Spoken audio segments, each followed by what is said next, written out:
was your highest rank? Corporal.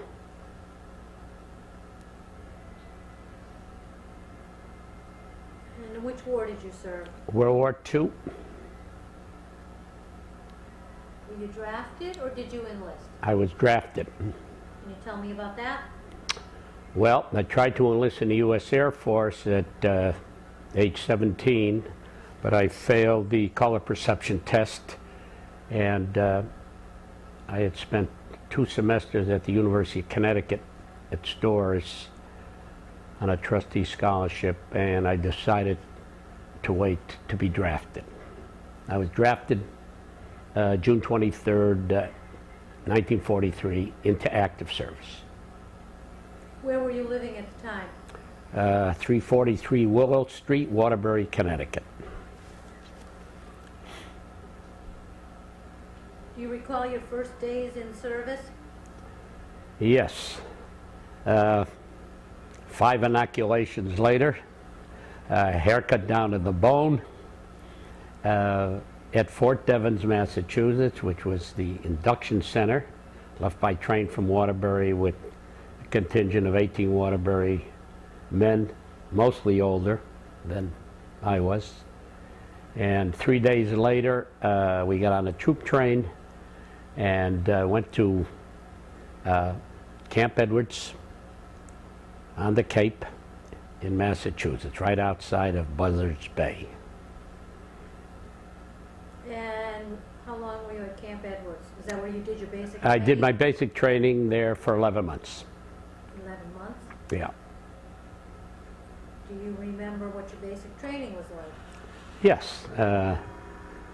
It was a disaster. And because of the weather, we did our maneuvers on the Cape on the cranberry bogs, infested by mosquitoes. Well, what time of year was this? It was June. June and July and August. And we did our firing of our weapon. Our weapon was a 40 millimeter Boffer. And I became the range setter, second in charge. 40 and that millimeter what? Boffer, B-O-F-O-R. And I became a range setter after a series of tests, and I became second in charge, and that's when I received my corporal stripes.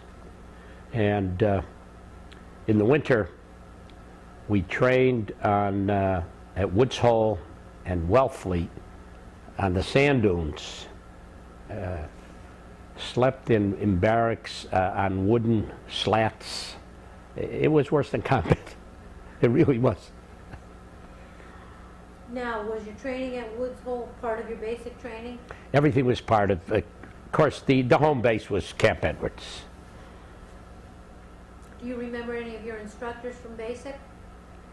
Yes, yeah. As a matter of fact, by the nature of my friendliness and personality, I befriended a lot of our cadre, a lot of our sergeants that were not draftees. They were regular Army men, and most of them were from New England. I've never seen anybody since then. We had reunions way back in the late 40s. But I was with 18 men from Waterbury, and only one younger than I was. So we had camaraderie.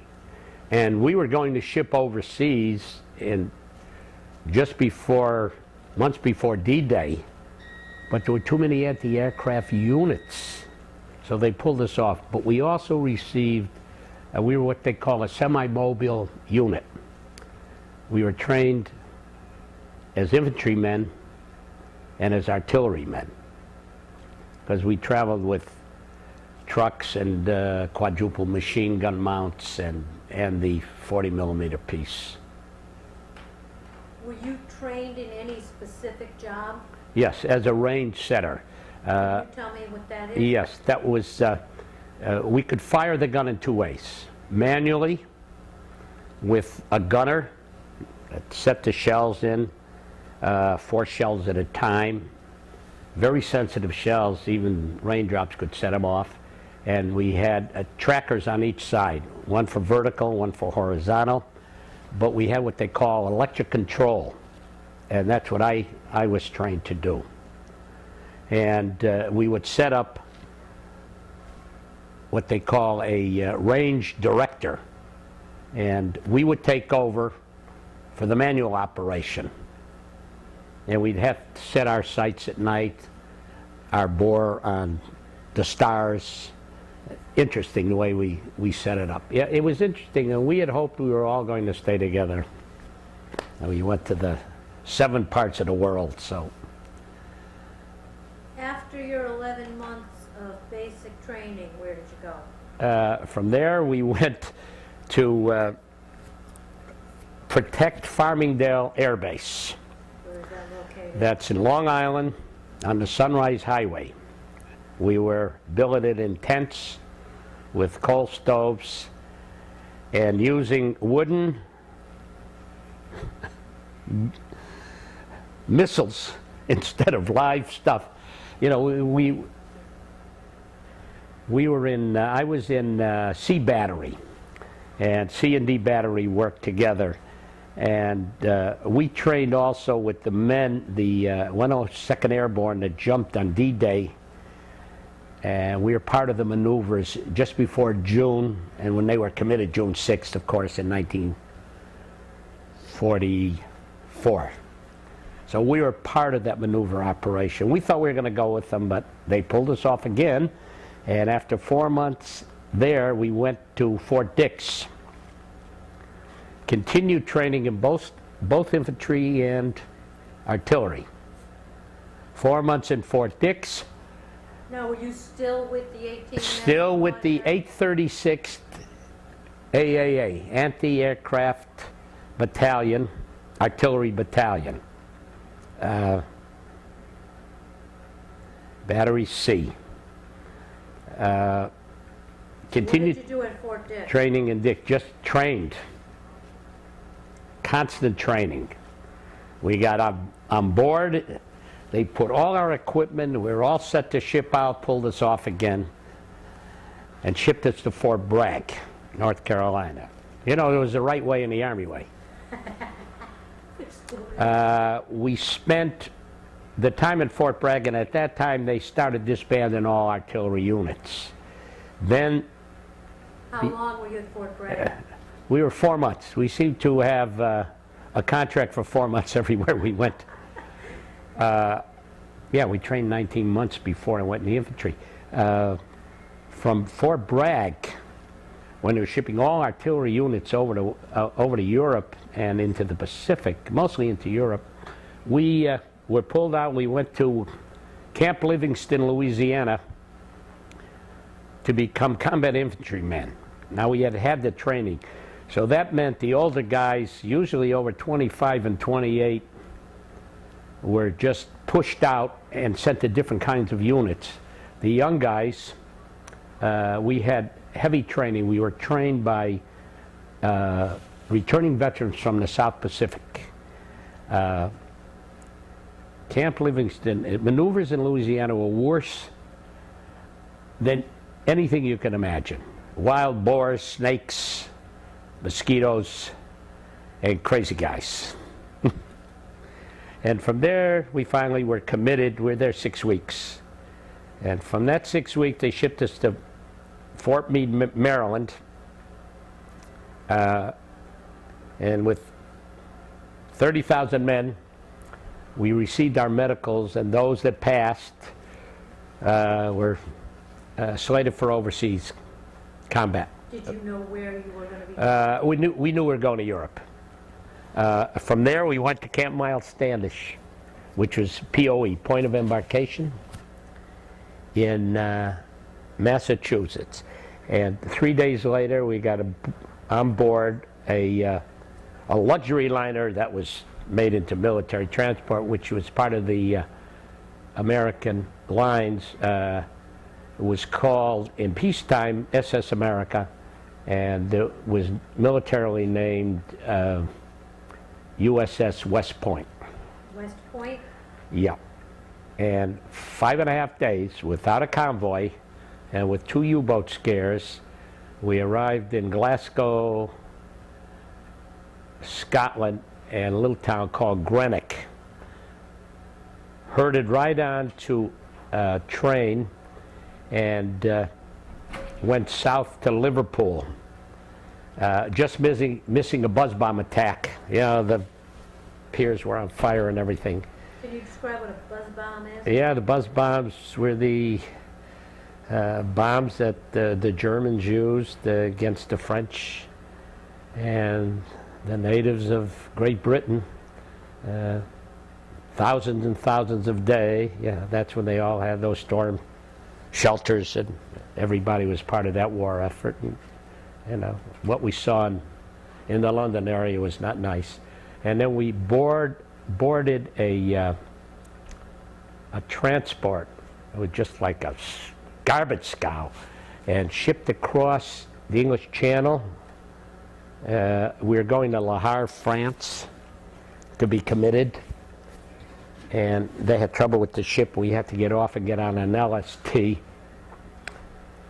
and we arrived at Le Havre after they were attacked, and there were only 2 of us from my outfit. We were just, everybody went to a different outfit, and I was assigned to the 5th Division, 11th Infantry Regiment. I didn't know, but I was going into Company A. And we got on, in World War I, all troops were shipped up to the front in what they call 40 and 8s. Quatre home and H4. They used to put 40 men and 8 horses in the boxcars. Now they put 120 of us in the boxcar. Now this was right there at the end of January, just immediately after the Bulge. Little do we know what we're getting into. And a day later, we came into outside of the Moselle River in France and into Luxembourg, and joined our outfits, weren't even introduced to each other, and went into combat in the Battle of Bitburg, which became famous in Ronald Reagan's. Can you spell that? Yeah, B-I-T-B-U-R-G. And that's when I went on my first patrol and saw men killed and, you know, shot at. Of course, here I am to tell the story, so I was lucky. What was the month and year of that battle? It was February 1945. So that was your first combat experience? Yeah. And was your job the range? I was trained in, which I forgot to tell you, in Dix, on the BAR. Now I weighed 122 pounds and that piece weighed 17.5 pounds. It was an automatic rifle that contained 20 caliber shells, 20 of them.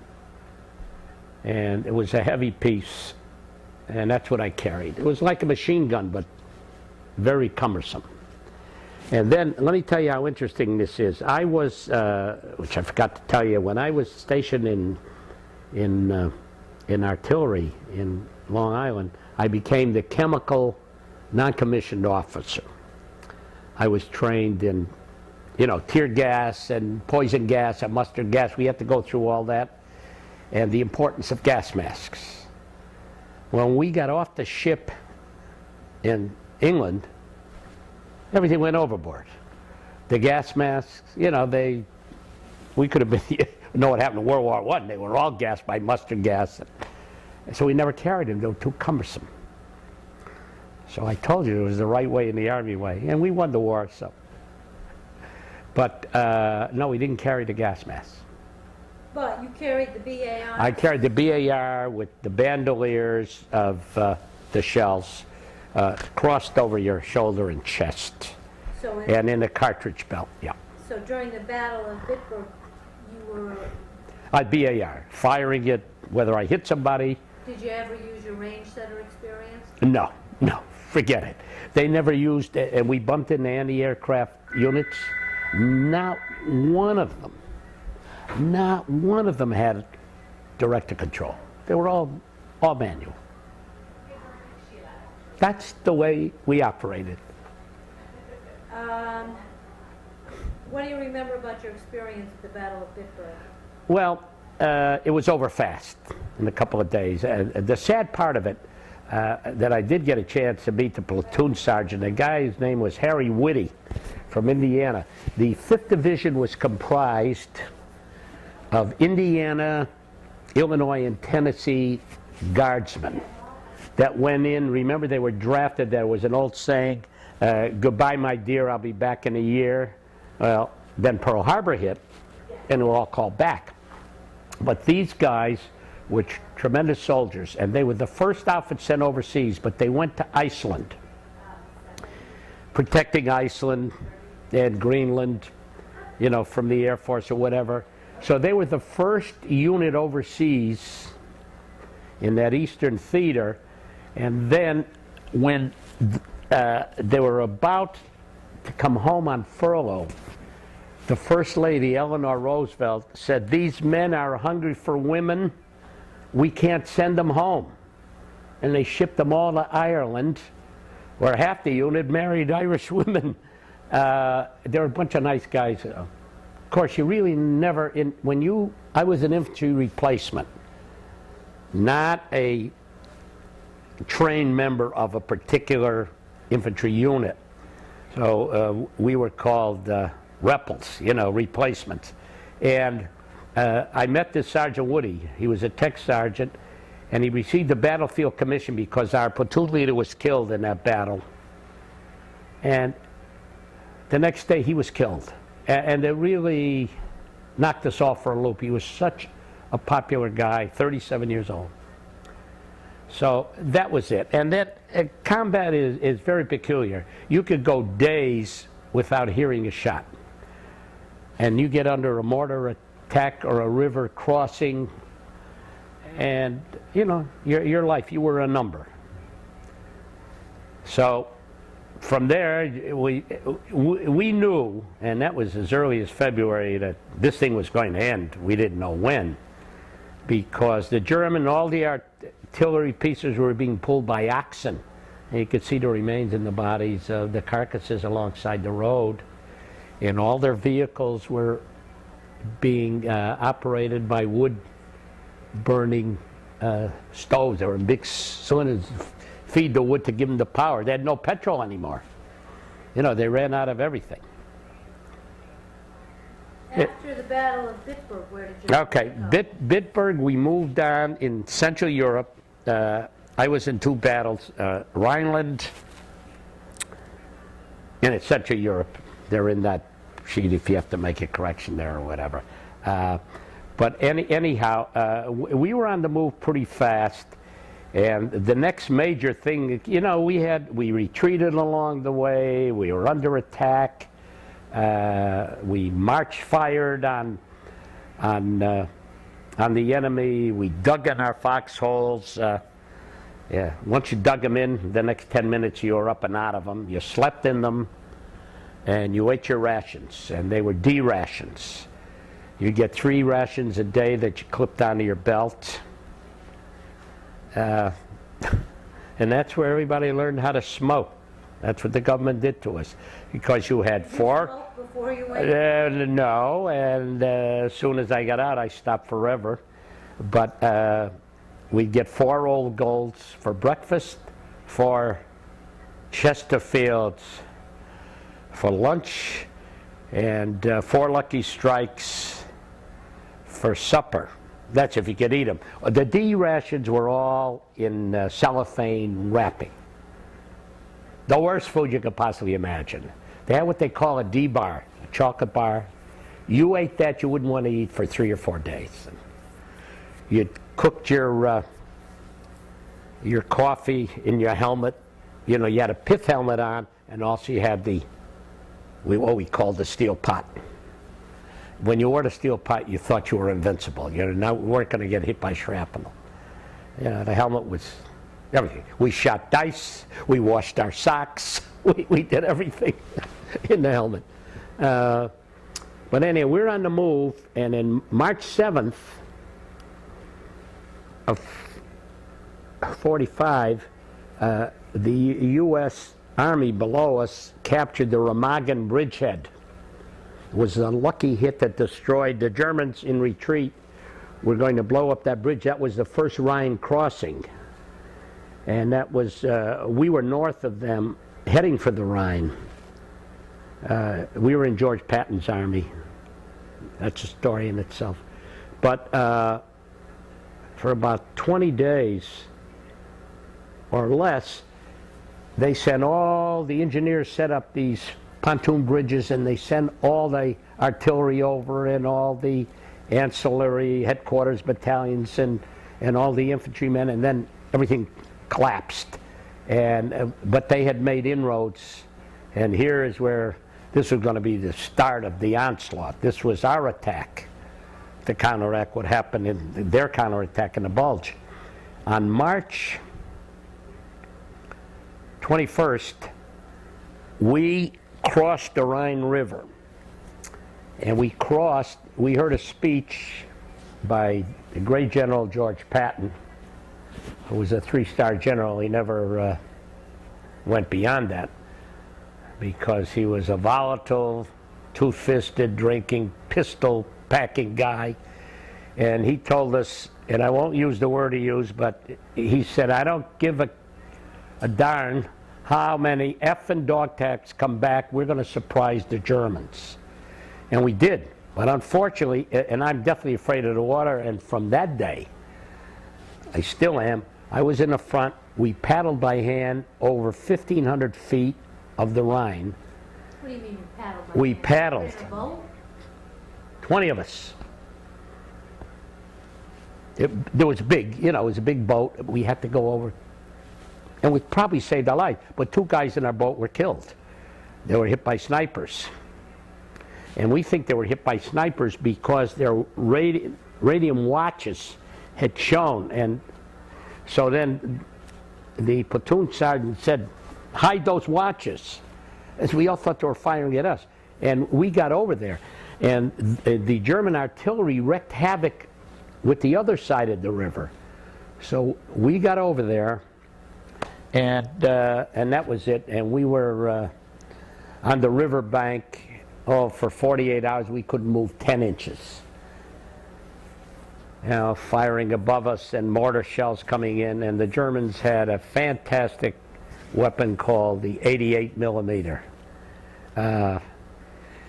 They fired into the trees that caused tree bursts, and the trees would become like shrapnel. I mean, they could decapitate you and everything. And well, we had all kinds of. We had 75 millimeter, 60 millimeter mortars, 71s, tanks of all kind. Of course, we ran into their Panzer division, but we started a move. Now, at this point, is your job still the BAR? I'm still with the BAR. Yeah. But I became the assistant squad leader then, looking for that 3rd stripe, which I never got. But as long as somebody remained on that roster, and at that time I think I was just 19, going on to 20. So just hoping every day we were going to make it alive. That was it. But we moved, and we had battles, and we slept in haystacks, and as I mentioned, foxholes. And it was not a romantic thing being in the infantry. We rode tanks and trucks, guys falling off, and I was lucky. I don't know. I didn't know what I was doing. Maybe that's what it was. Then the next river crossing. World War II was a series of river crossings. From the day they landed on the D-Day, everything was across a waterway. And we were heading to Frankfurt offen Main. Now there's another Frankfurt. This was on the Main River, M-A-I-N. And our battalion was held in reserve because we were first over on the Rhine. That's the way they did everything in threes. And we were held back in reserve, and we caught all the German artillery. And I think, if I remember correctly, and it's all in my book, were 5 or 7 bridges. Most of them were intact. And we got into, a couple of days later, when we went over, the engineers got us over, and then we crossed in the bridge. Frankfurt was leveled, with the exception of hospitals, and the English, the Allied forces and the Americans were bombing what they call pinpoint bombing. Interestingly enough, the IG Farben industry, which is the largest infantry ammunition makers and sundry items, that was intact, and we often wondered about that. You know, these were huge industrial developments, and churches were up, and we took over Frankfurt, the 5th Division. And we had a little respite. You know, we all went crazy. We started driving motorcycles, and we started driving fire engines until Patton laid the law down. And we were finding... How long were you in Frankfurt? Frankfurt, we must have been in there a week. That was, we probably were in there till March 28th. And then we went into the Ruhr pocket on the Ruhr River. But we didn't have to do any crossing.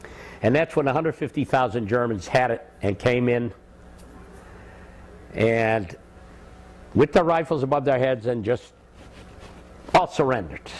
What a wonderful... You saw that? What, I saw it, yeah, I was right there. That's, as a matter of fact, I got nicked by a shrapnel in this finger, my left hand. But, yeah, you know, they sent me back. Well, there is something I missed on how I lost my hearing. In that battle just before Bitburg, in a town called Gross-Giroux, we were in a courtyard. 15 of us. 7 guys got killed, and 8 of us were shell-shocked. We happened to be in the right place at the right time, and they were in the wrong place. But they brought us back for 3 days, and that's it. All they did was, they didn't even administer any first aid to us. Did you realize immediately that Yeah, oh yeah, I couldn't hear, and that's where my tinnitus started. Little did I know, you know, that was... That was the very beginning of your... Yeah, it was in the beginning in Gross-Giroux, which I didn't mention, but... anyhow, you know, I'm thinking 61 years back. But anyhow, then we knew that the war was about to end, because we saw a lot of German planes flying over with... white on the tails, so they were surrendering. And of course, April, what was VE Day? April 7th of 1945, and we got to check that out. That's when the war ended. Well, as a corporal in this huge unit, when all these thousands of Germans were surrendering, was that a surprise to you, or did you... No. We were getting reports, and even from the Army Times, that was a daily publication. We were getting news that they were about to capitulate, you know, and give it up.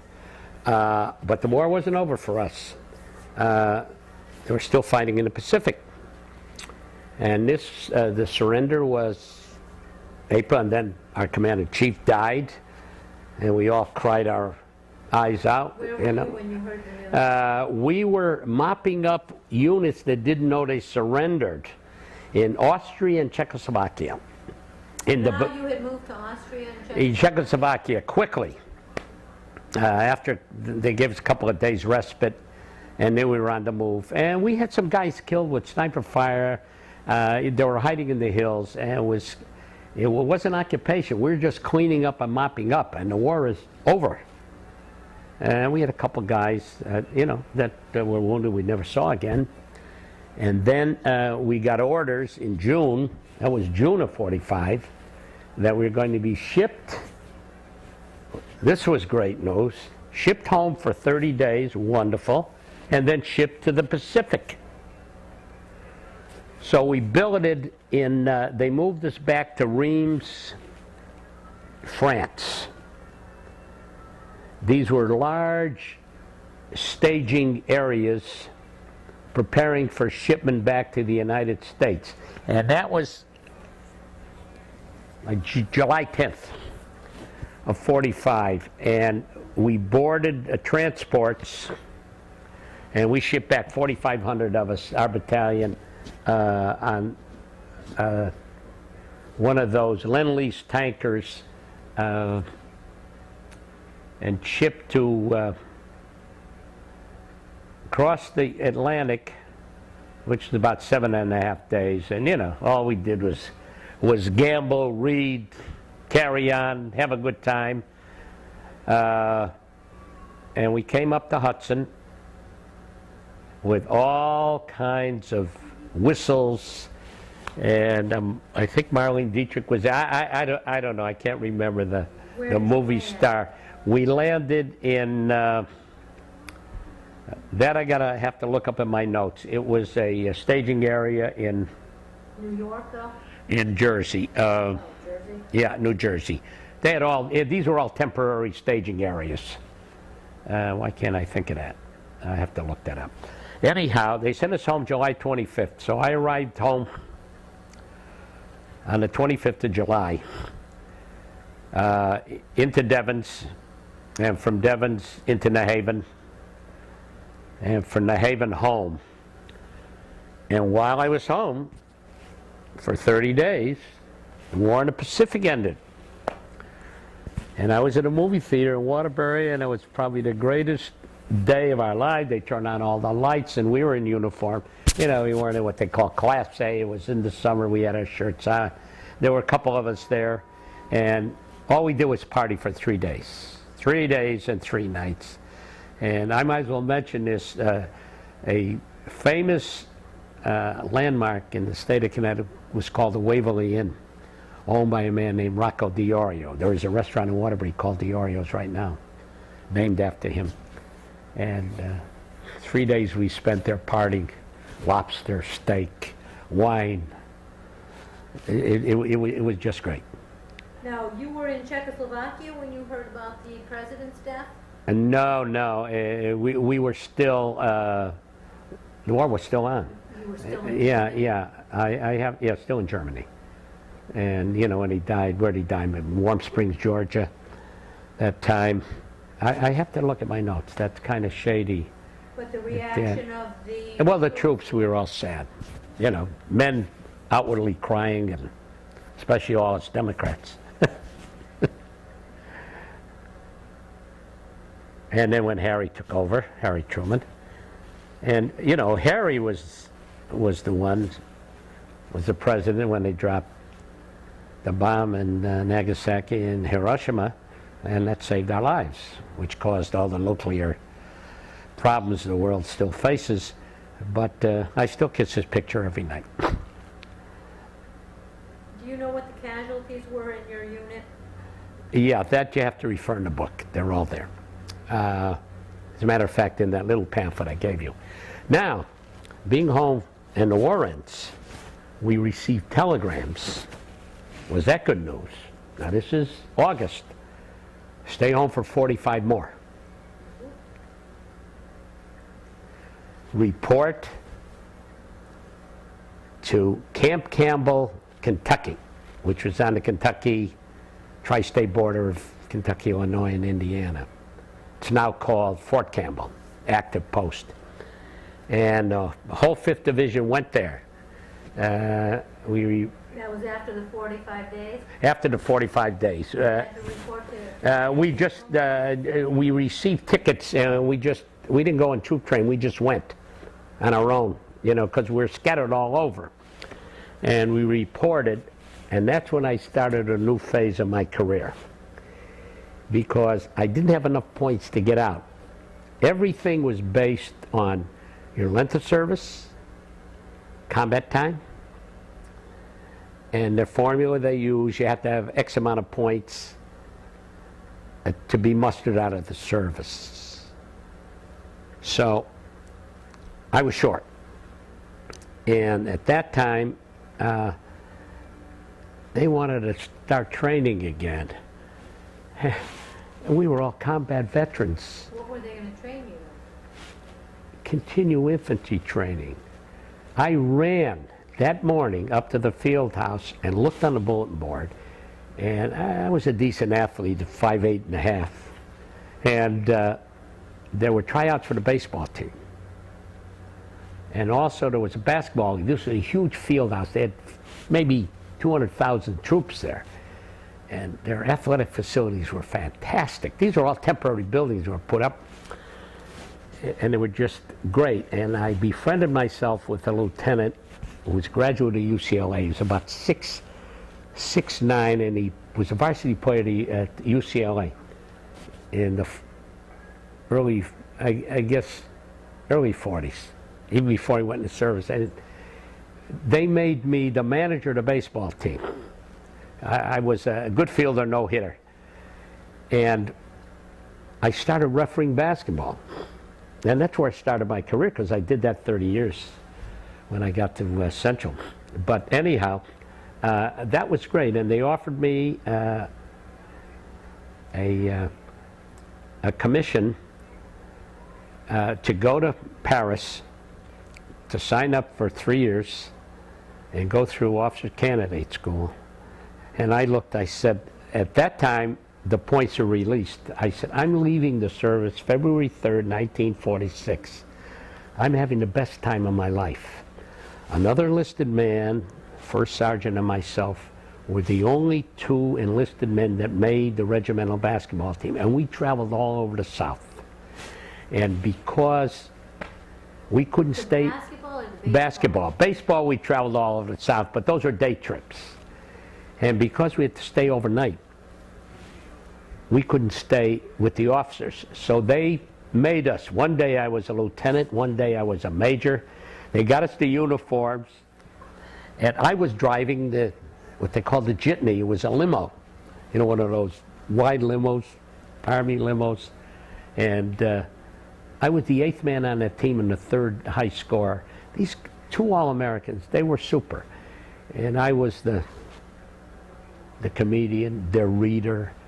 And I lived the life of an officer under false pretenses. Of course, once I was stopped, you're awfully young for a major.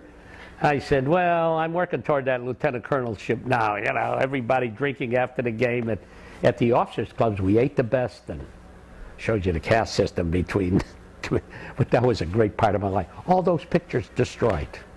What a shame. Gone. Now, why were they sending Americans to Paris? Well, that's where they had this particular officer candidate. Paris, France? It's called Paris, France. Sending them to a different country. Yeah, to a different country. Oh, and then you're going to be part of the occupation. That was it. Forget it. You know, if they made me a general, maybe I would have said yes.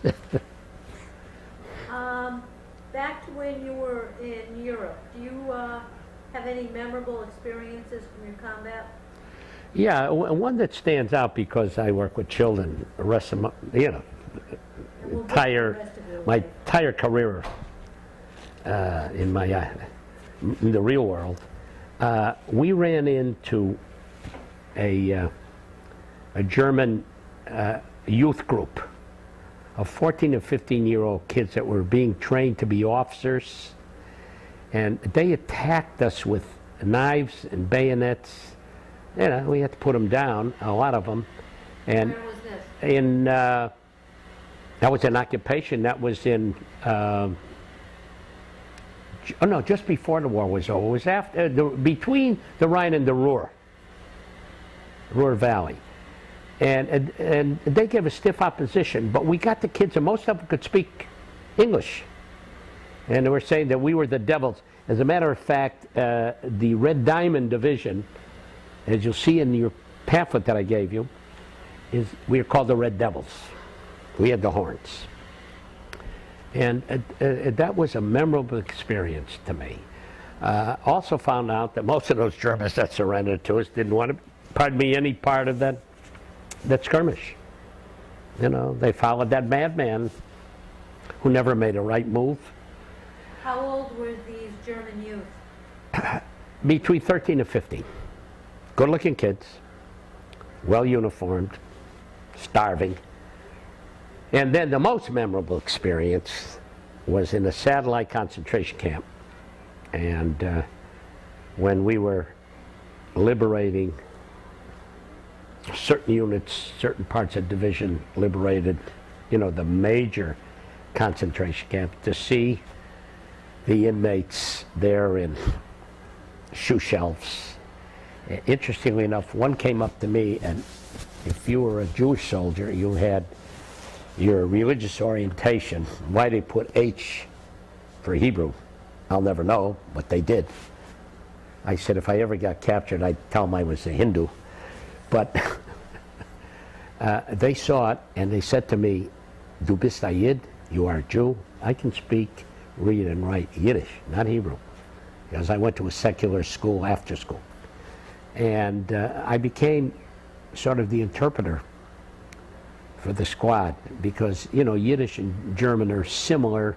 Yiddish is a version of the Eastern European language that is spoken, and now there are Judaic studies in a lot of universities in this country. University of Hartford has a fine seat endowed there. Now your unit, that was just this one concentration? Yeah, satellite. We have to look up that name. And I saw, you know, they were thrilled, and we started feeding them. They were emaciated. I don't think anybody weighed over 70 pounds. So if Were you prepared for what you were going to see there? Not really. It was horrendous, you know. Had the Germans left the camp and left? Yeah. Everybody went out with us. Everybody surrendered. So then you became actually caretakers while you were there? Yeah, but they were turned over to the occupancy, you know, the Army of Occupation immediately. Were the prisoners that you liberated American, British? No. They were German Jews. All of them? All of them. Yeah, we didn't liberate. My division, or my battalion, did not liberate POWs. At that time, POWs were being liberated much quicker. You know, Stalag 1 through Stalag 7 and all those prisoner camps dotted through most of Germany. Wow. Any other memorable experiences? Oh yeah, you know, there were the comical things of shells coming in when you're on the river bank and not going off. It wasn't so funny, but a lot of misfires on the German weaponry that probably saved many, many lives, because they just ran out of everything. Technology, you know, the works. World War II was a war that was going to be won.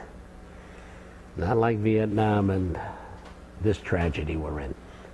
But, you know, memorable experience, and you really never got close because you were a replacement to the infantry guys. They kind of, the regular members of the unit they were at arm's length. Even after you'd been there? Yeah, you know, we celebrated and you got close. The guys your own age. But everybody had one thing: let's go home, let's go back to what we're doing, let's get married, let's carry on the life the way it was supposed to Were be. you awarded any medals or citations? And I know you were. Yeah, 61 years later, the Bronze Star for valor in action. Yeah. What happened? You were awarded the Bronze Star 61 years later, but I also know that you had many other medals and citations. Yeah, but we didn't even know we got them. They were just put on the record. For the record, there will be copies of Yes, yeah. record. Yeah. All right, how did you get the Bronze Star, and how did you get it 61 Okay. years later? Never gave it much thought, because I put in for the Purple Heart when I had that scratch, and they turned me down. My nephew, my only nephew, was in the Marine Corps in peacetime. And he lovingly called me Unc. He says, "Unc, I read your record and everything. You're eligible for the Bronze Star." There are two types of Bronze Stars. One for heroism in action, one for valor. It looks the same thing, valor, yeah. So he put in for it, I think way back in 71, 72, 73.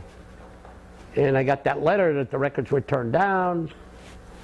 and everything, and all of a sudden I read something somewhere and I reapplied through the Disabled American Vets in Florida. I gave them the power of attorney when I was looking to reinstate my disability pension, which I lost because I refused to go to their medical treatments in the late 40s. It was horrendous. It sends you to Baltimore and to Brooklyn and to Boston for all kinds of treatment. In those days, the protocol was to blow out the sinus, get rid of the concussion. That was worse, and I was starting my teaching career. I couldn't take it anymore, so they labeled me 0%, which gave me a leg up on any civil service exam, give you an extra 5 points. And it was 2 years later, when I went to Florida after I remarried, that I went into the Veterans Administration in West Palm Beach, and I joined the DAV and became a lifetime member and gave them power of attorney, and they did all the legwork. And that's how I got the Bronze Star. That's how I got these hearing aids, which are fantastic, digital. The government owns them for 5 years, then they become yours, and they let you keep the first original pair. But all those years, you know, I was buying private ones. We're never any good. Not good publicity to those units out there. The government makes the best, or contracts for the best. Right, Norm, at this point, I think we'll take a break and then change tapes, and then we'll resume. I'm going to ask you about daily life. Okay. I'm going to ask you a little bit about the living conditions while you were in the service. How did you stay in touch with your family? Through V-mail. Can you tell us what that was? V-mail was government issued, typical to an air mail with certain colors on the end, and you would write, all mail was being censored. I don't see how it was, because what were infantry guys going to do to kill the war effort?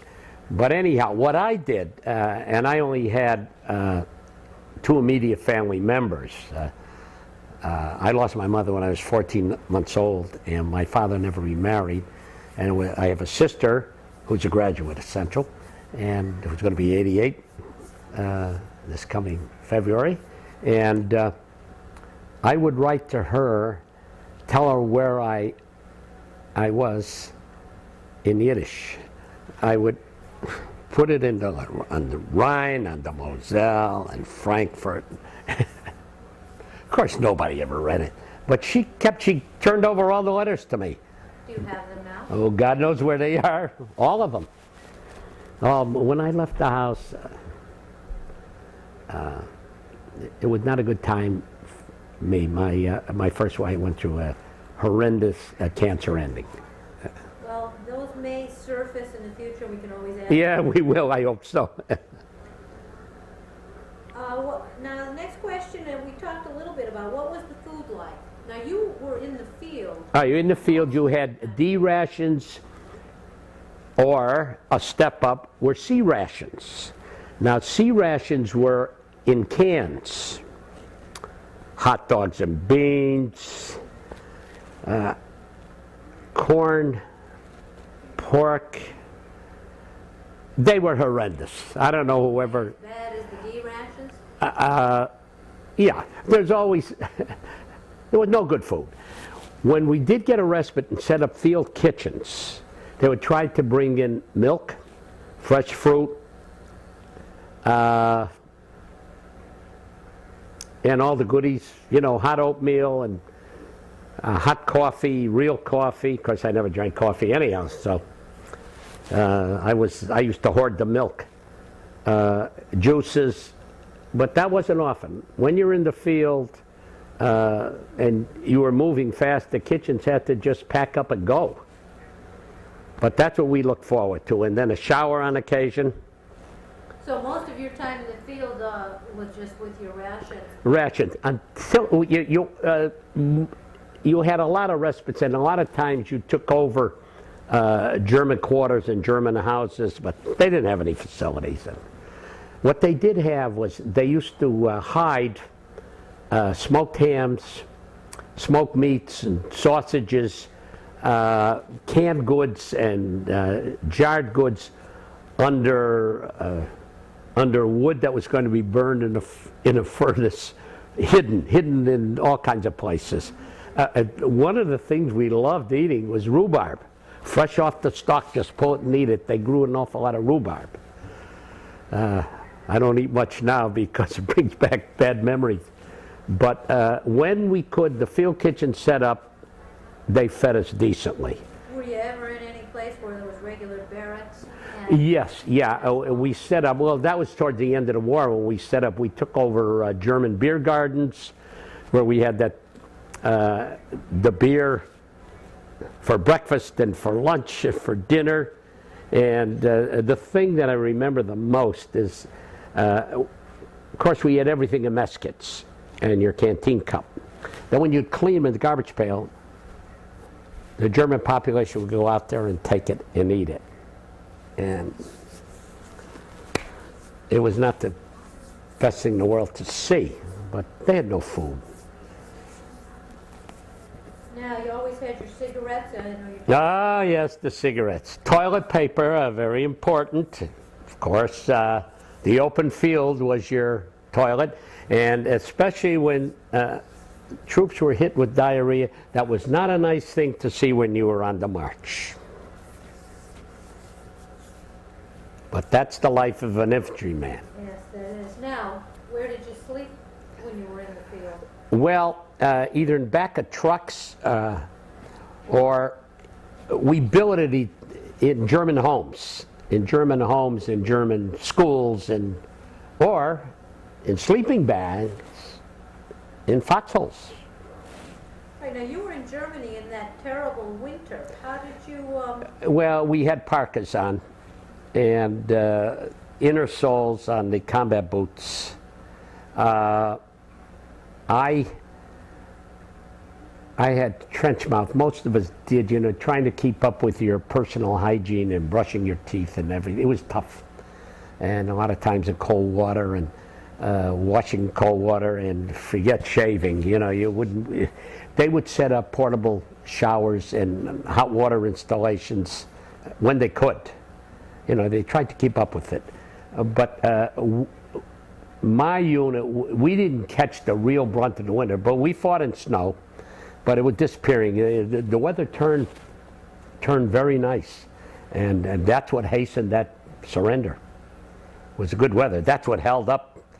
That's what caused the Bulge. They counterattacked during the worst kinds of storms. Did you have sufficient amounts of supplies? Were there shortages? No. We always had enough munitions. We always had enough supplies. We had enough Jeep replacements. The truck of the infantry was a 2.5-ton truck, where you could put almost 20 guys in the back, on benches on either side. So you usually rode? Yeah, we rode the trucks or tanks. If you were involved, of course, the 5th Division had tank battalions. So, yeah, you rode as much as you could, or you marched as much as you could. And I mentioned retreating. We retreated much faster than we advanced. Now, you had enough clothing? Oh yeah, they would give you. It was a problem. You carried your extra socks in your helmet liner, underwear, skivvies and skivvy shorts, and you only issued. You carried the packs that were so cumbersome. You know, you had an extra olive drab shirt. Then you'd have to wait to get an issue of another pair of pants. And infantry was tough living. Did you feel pressure or stress? All the time, but I guess I didn't know it. Really. You didn't realize it at the time, or you didn't? Yeah. I was. One thing on my mind, I wanted to come through this. But then you realize that if it's going to happen, it's going to happen. You're a number. And if you're lucky, you return. You know, I saw too many guys We lost, I heard, I didn't see that, but from my original anti-aircraft unit, there were quite a few New England guys that were killed. Heartbreaking news when we received it. But I really couldn't share it with anybody. Did you do anything special for good luck? Pray a lot. If you didn't believe, you didn't get through. That's, yeah, you did it in your own way. How did people entertain themselves? Unfortunately, there was a lot of poker. There was a lot of dice. And that kept the troops going. And when you received the pay, which I was making $66 a month as a corporal and $10 as a combat band, it was $2 for something else. I was getting $78 a month. A month. You know, shipped home in the bond with savings bonds, war bonds. You didn't need any cash. You didn't need anything. But they would try and pay you, you know, as a morale booster at the end of the month. Did you ever see any USO shows or any of our... Oh, yes, yeah. But after the war was over. Nothing more you overseas? No. We were on the move too fast. But after, from the mop-up in Czech and Austria, that's when we saw huge USO shows.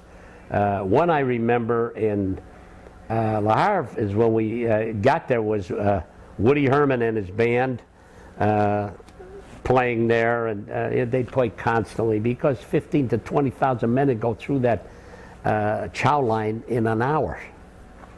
And I saw all these entertainers. I didn't know half of them anyhow. But they had USO shows. They tried to keep us out. You saw a lot of movies that you had seen, and the projectors would break down. And now, yeah. The movies, was that after the war ended also? Did you see movies when you were... No, when you were in training, but not in combat. No. So really in combat, the only entertainment No. you had was poker and dice? That's right. And you get a chance, I mean, there was always radios that you could listen to. So, you know, you'd get our news from the U.S. Armed Force Network. So you could hear that every day? Yeah, we could hear that every... You could tell what the progress of the war was? Yeah. And mostly the Army Times was issued to us.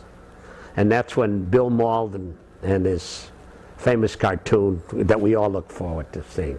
Can't even think of those two guys. Made him famous.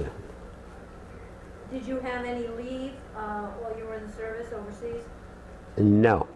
What they would do is, if you were committed to a skirmish, they'd pull you off for 3 days, try and reinvigorate you with the hot food, the shower, and then you go right back up. So it's basically they just... That's right. Yeah.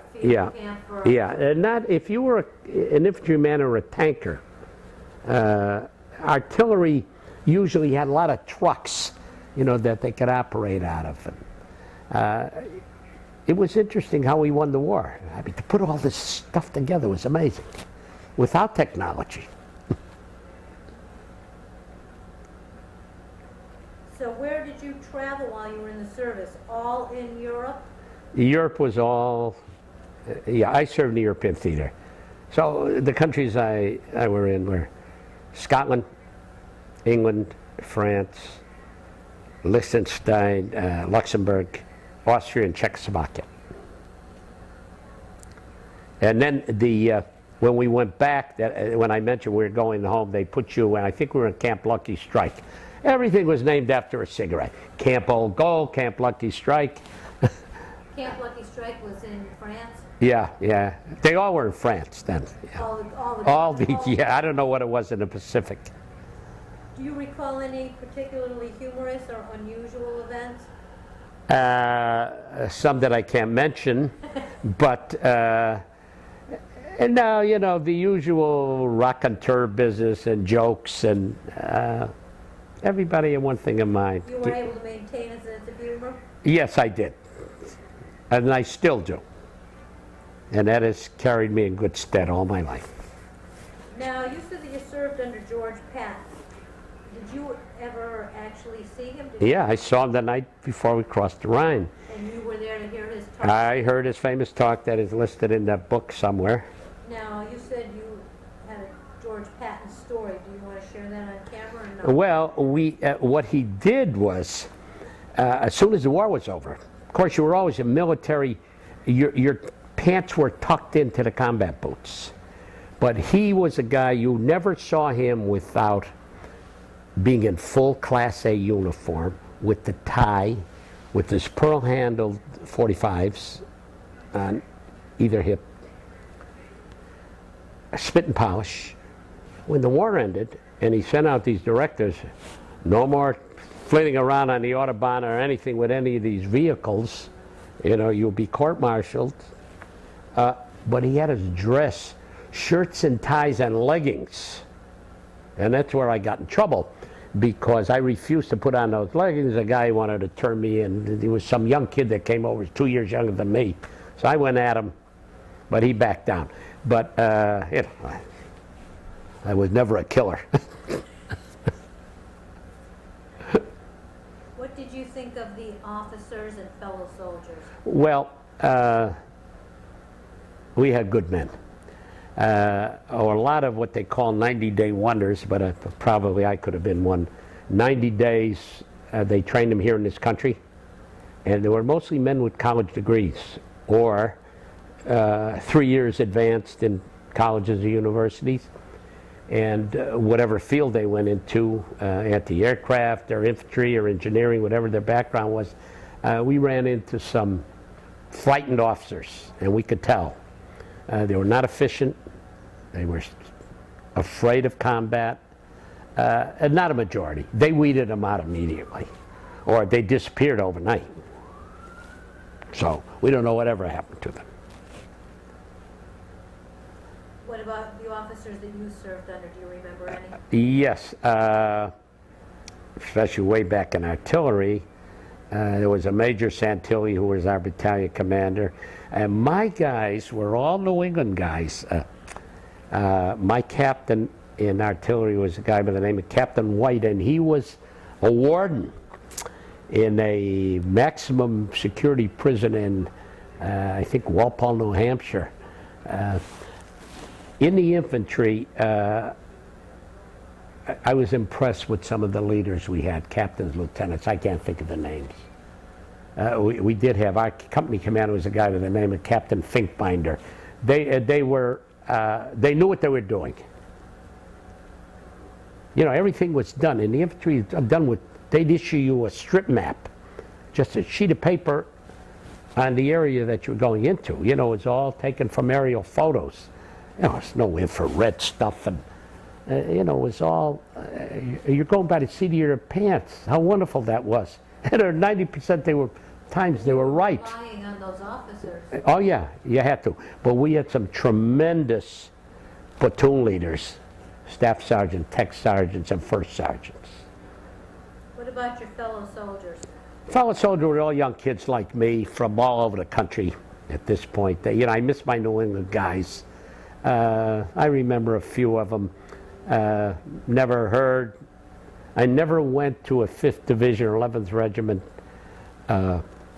reunion. I do receive, I'm a member of the American Legion. I joined in 1946. I've never been to a meeting in my life, but I've read the magazine faithfully, and they give you a breakdown of the reunions of divisions, and they were either too far, and I just couldn't make them. In our original artillery unit, we did have one at the city of Waterbury in 1948, and it was the last time I saw it. And every once in a while I bumped into somebody in D.C., and I bumped into somebody at the racetrack, but that's it. Did you stay in touch with any friends after the war from the service? In the service, yeah, a couple of local guys, and there are only 2 of us left in Waterbury. Yep. The youngest guy died, Tony Serraldi. I guess I'm the lucky one. All right, so after the war and you were back. All right, I got back February 3rd, 1946. And you stayed at Camp Fort Campbell in Kentucky. Is that where you were? Camp Campbell. Camp Campbell. No, yeah, from Camp Campbell, they gave us, they sent us to Devens. You got mustered out in New England, and that's where you. The last day of service. February 3rd, 1946. What was that day like for you? Oh, the most wonderful thing in the world. They gave you your mustering out pay, which wasn't much, a couple $100, and they gave you to put the ruptured duck that signified that you are now a civilian. And you wore a uniform and took the train into New Haven, where I bumped into two fraternity brothers of mine from the University of Connecticut. You just happened to bump into them? Yeah, they were coming home. I see them to this day. And I spent 2 days with them before I got home. Probably the worst thing I ever did in my life, because the semester started at UConn January 28th, 1946. Veterans were welcomed with open arms. And I went back and I could not settle down. Did you go back that I went semester? back and took 4 courses. One at 8 in the morning, one at 4 in the afternoon, never went to anything. And there were 260 of us that should have been rehabilitated, mostly infantry guys. Of course, we were overrun by World War II veterans. And I couldn't settle down, and I said, this place is too big for me. 3,200 students on campus at that. I said, I've got to go to a smaller place, and I want to teach. And I want to go to a smaller. I borrowed a car and drove through. I had taken a girl out. I took her to my prom at high school in 1942. And I said, I'll go and see her. I drove through on Stanley Street. I said, gee. In New Britain, Connecticut. Well, I knew what it was. Teachers College of Connecticut. I'll never forget that day. And I had my Army summer shirt on with short sleeves, and you could see where I'd taken the corporal stripes off. I pull up, you could see the fade. Why did you take your stripes? Well, you took them off. You were out of service. You pulled them off. You could use the shirt. Yeah, we had a lot of money in those days. And there was this captain standing outside in his Army uniform with everything off and the insignia. Dean Rackley, a famous name in Central history. I pulled up in front of the main administration building, got out. The form is talking about Central Connecticut State University in New Britain, Connecticut. And I said to him, I'd like to come to summer school here. He said, what branch were you in? I said, U.S. Infantry. He puts his arm around me, come on in. I said, don't you want to know about transcripts or anything? He said, you start in a couple of days. Do you have the GI Bill? Absolutely. I said, I have full benefits. Was he from the infantry? I think Dean was in the, just the sweetest guy. And bingo, I never left. I fell in love with the place and met the guys that but as close as I am to a few of the guys at UConn. By nature of fact, I lived in New Haven for a number of years. I just became part of the shenanigans at the Central Connecticut State University, which I owe everything to. The best thing I ever did in my life. I'm famous or infamous to the instructors that are still living. Oh, really? I'll have to find Oh, out. you'll find out. I hope they're not, I don't mean that in a detrimental sort of a way. So, you finished your degree at CCSU. Back then it was called probably At TCC, Teachers College of Connecticut. And you did that on the GI Bill. Yes. And you got your degree in teaching. I got my degree in elementary education. And There was a need for elementary teachers, and men were going in it for the first time. And in 1950, I needed 6 credits to finish. And they had what they called the emergency program, provisional certificates. Cities and towns could not get enough teachers. I came into Waterbury, where I was hired on the spot of December 16th, 1950. And I graduated September 51. I went back, didn't go through the exercises, but I went with the director of personnel, Bob Adamson, I think his name was, and he gave me my diploma over a Manhattan and dinner. One-on-one. One-on-one, yeah. And then how long did you teach? I taught. Oh, I went and got my master's in educational administration and supervision at the University of Hartford. And I took about 12 credits at UConn, regional campus in Waterbury. I started teaching, as I said, December 16th, 1950, and I taught until June of 1959, where I then received a promotion as a teaching vice principal. And I did that for 3 years, and I received another promotion, became a supervising vice principal for 4 years, and then everything was in civil service. You had to compete for the positions, oral, written, and I scored high, and I was in the first category, and I became principal September of 1966. What school? Of Barnard School in Waterbury, and remained there as principal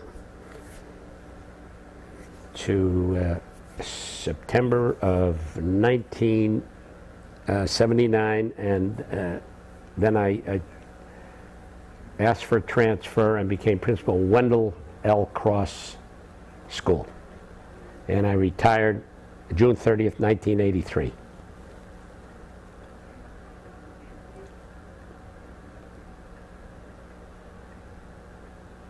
And I know that you also went on to marry and have children after the war?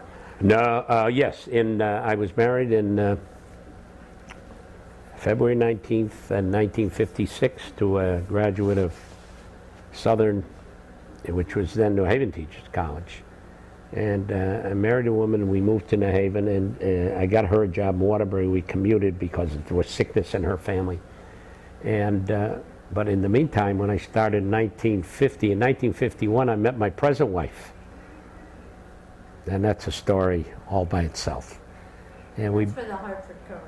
Yeah, or the New York Times. Did you join any veterans organizations? I know Yeah, I was in the American Legion in 1946. And you're still a member? And Jewish War Veterans in 1946. Became a lifetime member of the Disabled American Vets recently. And I have lifetime membership there. Are you active in any of those organizations? No, just in the JWV. By nature of fact, there are only 2 of us left. Yeah. But I had I had interesting careers along the way. I became I was a varsity member of Central's basketball team. That's where I met my personal friends, those that are alive that still see today, and their wives. And we got very, very close. And I saw on the varsity basketball? Yeah. And but that's when I knew my future wasn't in basketball, even though that's my love. And I formed with the late Dean Ted Owens, who was a track coach, and he was the Dean of Men at Central, very famous name. And we formed the Officials Club, where we did all intramural sports and for small schools.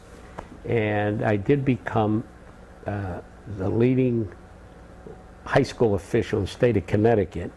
Humility is not one of my virtues. I was one of the best. And then I became a college official.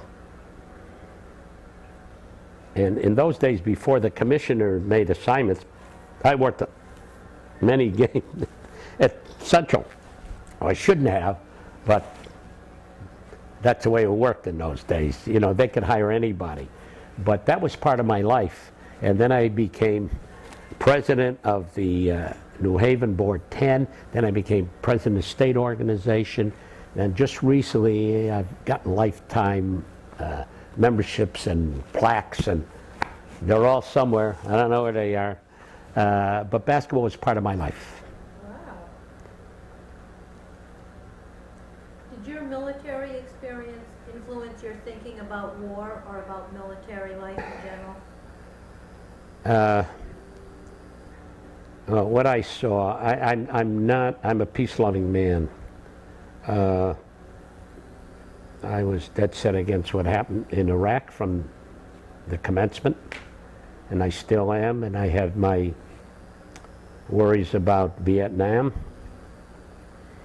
It just, you know, we knew World War II, we had a war to win, we had a purpose, and I guess we thought that was going to be the end of all wars. No. Peace comes first in my mind. I would rather that we negotiate with diplomacy than do it with all the modern weapons that we have that will destroy nations. Just, I'm dead set against war, any kind of war. And I know what history is. We go from one to another.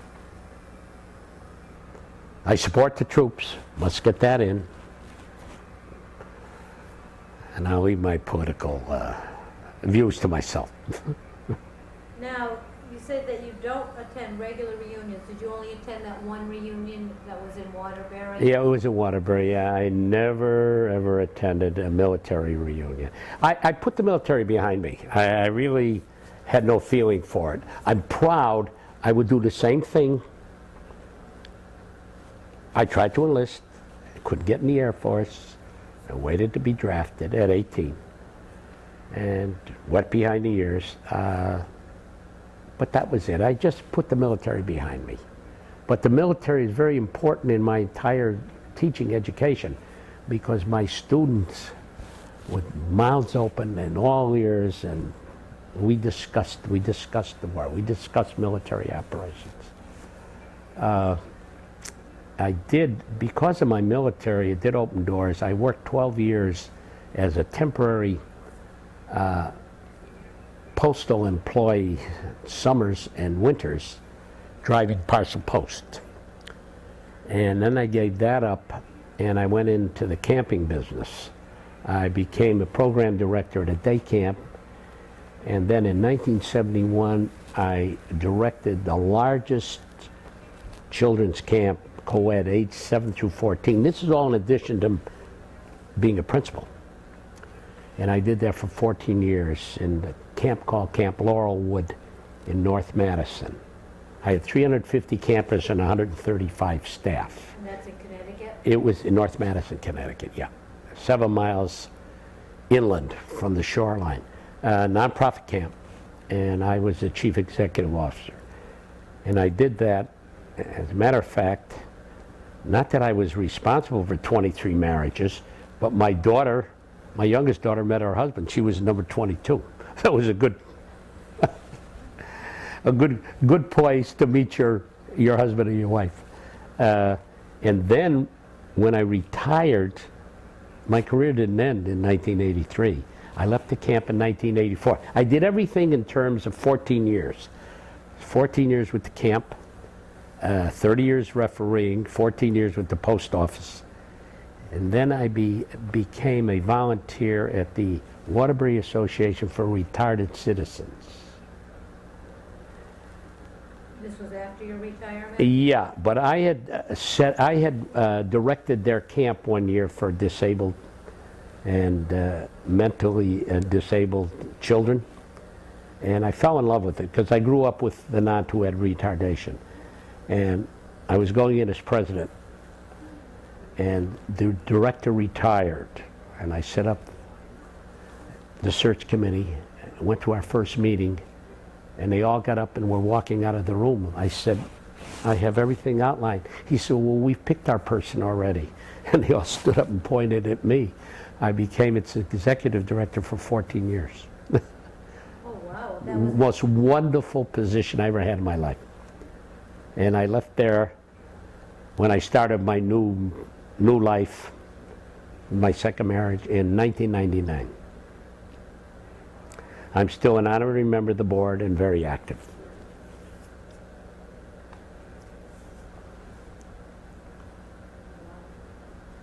And I guess maybe the military did have something to do with it. You know, I was not afraid to tackle new things. else do you think that your service affected your life? Yeah, I think a major part of it. I always have the satisfaction that I served. And it gave me a free education. I got my bachelor's, got my master's, and I was from a comfortable family of electrical contractors, but, you know, during the Depression guy. Yeah, the military helped. I don't think I'd be the guy I am today if I hadn't served. I really feel that. And yet I put it behind me and I wanted it out of my life. But I think it had a major impact. Norm, is there anything else that you'd like to add that we've not covered in this interview? Well, on my first life with my wife for 42 years and raised 3 children. And then how fortunate can you be after losing a mate, losing your spouse, to meet someone you had loved 55 years earlier and met another fellow teacher and married at age 74. That's my age, I'm not going to tell you hers. And to have an extended family of 12 grandchildren, 7 of mine and 5 of hers, and 3 of her children and 3 of my daughters. It's just one of, I'm very fortunate, happy, active, racquetball playing, not a gym rat, but follow basketball. I follow UConn, I support Central. I love Howie Dickerman, who's now the coach, and I support that scholarship fund. But Central is my love. And I did, from 1988 until I lost my wife, first wife, I was in charge of 14 couples, and we had reunions at Central. And they were all, every one of them, was a World War II veteran. That whole group. Yeah. Did they all go on the GI Bill? Everyone. I mean, these guys would have not gone to school if their life depended on it. And they found a loving, caring faculty. And I had fun at Central. I was a rake. Are there any other of your war memories that you care to share? No, it makes you think right now what's going on in Iraq. That's in my every day. When I read, and we've lost close to 4 or 5 young men in Waterbury and the greater Waterbury area, and it pains. It's painstaking.